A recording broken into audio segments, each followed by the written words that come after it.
Welcome to Public House, intimate conversations with people making a difference in the Hudson Valley. And now from Paula's Public House in Poughkeepsie, here's Paula Young. Hi, I'm Paula Young, and welcome to Public House. Today, as my guest, is an extraordinarily unique human being, someone with a great heart and a great idea. And hello, Josephine Santoro. Hi, Paula. How are you? Good. So tell me all about Josephine Santoro. Well, for the last 19 years, I've owned a pet sitting business. Animals have always been a big part of my life. I'm a New York State licensed wildlife rehabber since 2006. And in 2007, I got the opportunity to become the dog warden for the town of East Fishkill. And like a lot of people who live in this area, I've seen the growth in this area. I never really gave much thought to the fact that in addition to all these people, more people that we also have more animals. And yet in over 141 years, we have one large animal shelter in the north, and we're 825 square mile community that's not a farm community anymore. And I came face to face with what the consequences of that was in 2007 when I became the dog warden and realized there aren't that many options for stray animals. And so I started this whole campaign to try to build another animal shelter in the southern part of the county, since we don't have anything down here really. And I was fortunate enough in 2013 that the state of New York donated property to the nonprofit organization that I founded, and that's how it all got started. And that's a wonderful thing. I too have worked with animals for many, many years, and I understand the great need. And this was agrarian. We had, cows and pigs up here. But dogs and cats and all those things have become a problem because people aren't spaying and neutering. Ergo, we have all these extra animals. And when people don't want them, there's no place to take them. So tell me all about this facility. I believe it's going to be called Safe Haven. Correct. Safe Haven Animal Shelter and Wildlife Center. And this is a very innovative and what I like to call smarter shelter idea. Innovative in the sense that with all this growth in this area, it's had a detrimental effect on wildlife. So we're incorporating not only having dogs and cats available for adoption, but also for people who find injured, sick, and orphan wildlife to bring it somewhere so that, with the ultimate goal, of course, to rehab it and release it back out into the wild.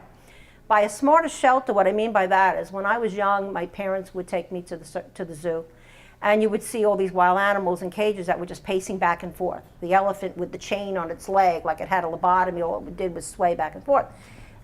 We've evolved to the point now where we understand that in order for animals to remain healthy in captivity, we need to provide not only for their physical needs, but for their mental needs as well. And so now when you go to the zoo, it's all about natural habitat. It's behavioral enrichment properties for the animals. And the dogs that will be in your shelter will be dogs that are brought in as strays, dogs people are surrendering, and they will be vet checked, neutered and spayed, and then made available to the public for adoption, correct? Yes, but by smarter shelter, what we also want to do is we want to evaluate these animals in a more natural setting. Right. Because shelters are very stressful places for animals that are lost, new smells, new people, new sounds.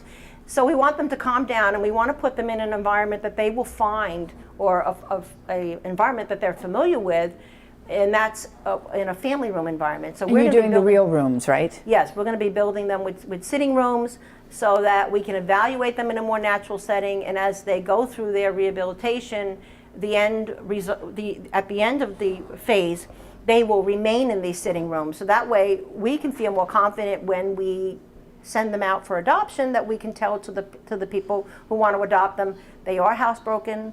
They're not going to, chew up your couch. And the dog is socialized. He's not necessarily going to try to nab the neighbor's poodle. Exactly. And so also you'll be having a cattery. Yes. And those animals will all be spayed and neutered. Absolutely. They'll be in a free roaming cat room. That's great. Time goes so quickly. Tell me quickly, how people can donate. I normally ask my guests what moves your heart, but I know what moves your heart.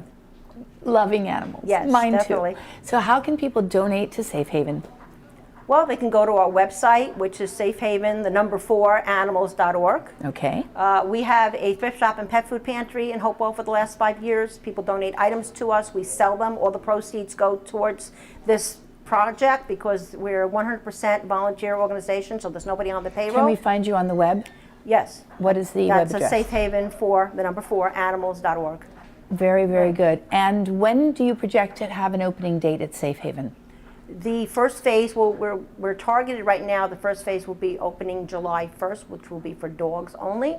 And then the larger building, the 3,300 square foot building, we're projected not to open for another 2 years. Exactly. And as we always say, if we spay and neuter everything, there will never be surplus. These animals will be precious and then taken care of. Absolutely. So you are doing God's work. Thank you so much. I am very touched by all of this, as you can see. Please join me again. But certainly, if you have a minute and if you have $1, give it to Safe Haven. Thank you. Thank you. Josephine, that was great. Thanks, Paula. So much. Hi, I'm Paula Young, and I'm the proprietor here of Paula's Public House. Do join me any day of the week except for Sunday for good food, good cheer, and good fellowship. We are here, we have fun, and we'd love to have you be a part of it. Come on down.